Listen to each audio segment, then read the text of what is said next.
Second person pronouns. अब second person pronouns कौन से होते हैं? यू। यू जो है वो सेकंड पर्सन प्रोनाउंस है। और तीसरा, अच्छा, इसकी जो अगर डेफिनेशन की हम बात करें सेकंड पर्सन प्रोनाउन के, तो person or persons spoken to, जिनसे बात की जाए, यानी कि मैं किसी से बात करूं या कोई किसी से बात करे, जिनसे बात की जाए, वो सेकंड पर्सन प्रोनाउन है। इस वक्त मेरे लिए सेकंड पर्सन प्रोनाउन आप लोग हैं जो ये वीडियो देख रहे हैं, तो you are second person pronouns. इसका तीसरा टाइप है third person pronouns. Third person pronouns, third person pronouns. अब थर्ड पर्सन प्रोनाउंस कौन से होते हैं? He, she, it and they, ये थर्ड पर्सन प्रोनाउंस हैं। अच्छा, ये क्या होते हैं, किस तरह से इनकी डेफिनेशन हम बता सकते हैं? Person or persons spoken of, जिनके बारे में बात की जाए। तो हम ये इनके बारे में, अगर हम और आप अगर किसी के बारे में बात करें, किसी तीसरे बंदे के बारे में बात करें, तो उसको थर्ड पर्सन प्रोनाउन कहा जाता है। जैसे कि किसी के बारे में बात करना, स्पोकन ऑफ।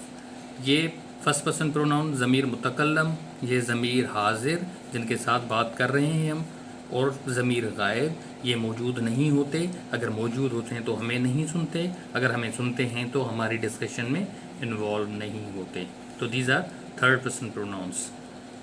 इसमें एक चीज़ याद रखें आप कि ये जो प्रोनाउंस हैं इनके डिफरेंट केसेस होते हैं। अगर ये हम इनको बोलें कि ये नॉमिनेटिव केस है, नॉमिनेटिव केस यानी कि सब्जेक्ट है, subject as a subject use होते हैं, तो इनका एक और केस होता है पॉजिटिव केस।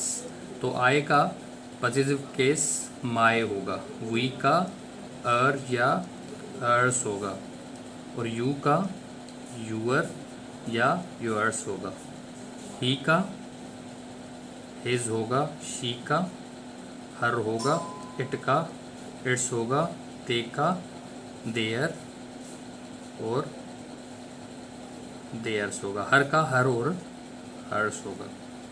इनका एक ऑब्जेक्टिव केस भी होता है, एक होता है ऑब्जेक्टिव केस में मी, आई का मी, वी का अस, यू का यू, ही का हिम, शी का हर, इट का इट, दे का देम होता है। ये इनके केसेस हैं, डिफरेंट केसेस हैं, नॉमिनेटिव केस, पॉजिटिव केस और objective case. Object as an object use होते हैं ये इस तरह से।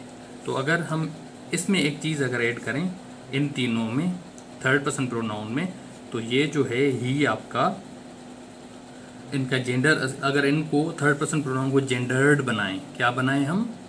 जेंडर्ड बनाएं, तो ही जो होता है वो मैस्कुलिन जेंडर के लिए यूज़ होता है, यानी कि मैस्कुलिन है। शी जो है फेमिनिन है, इट जो है न्यूटर है, दे जो हैं वो कॉमन जेंडर्स होते हैं। ये केसेस हमने इसमें देख लिए। अब लास्ट चीज़ जो CSS और PMS के एस्पायरेंट्स के लिए आती है, वो कोरेक्शन में इनका यूज़ होता है। कोरेक्शन में हमेशा याद रखें कि यूज़ ऑफ पर्सनल प्रोनाउंस, तो हमेशा याद रखें कि इनकी कैटेगराइजेशन इस तरह से होती है कि सेंटेंस में सबसे पहले कैटेगराइजेशन किस तरह से होगी? सबसे पहले फर्स्ट पर्सन आएगा, उसके बाद थर्ड पर्सन आएगा, और एंड में फर्स्ट पर्सन आएगा। किस तरह से आएगा?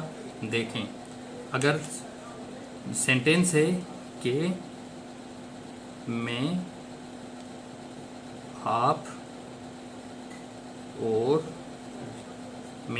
और वो घर जा रहे हैं,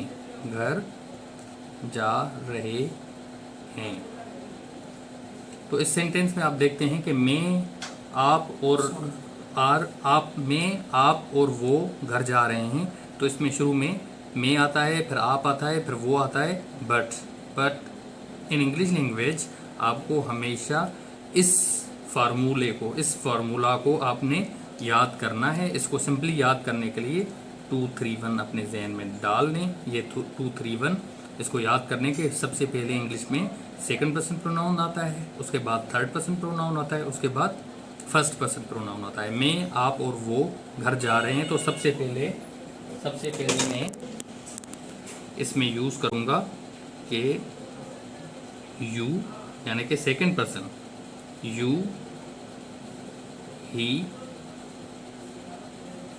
ही and I R going home. You he and I R going home.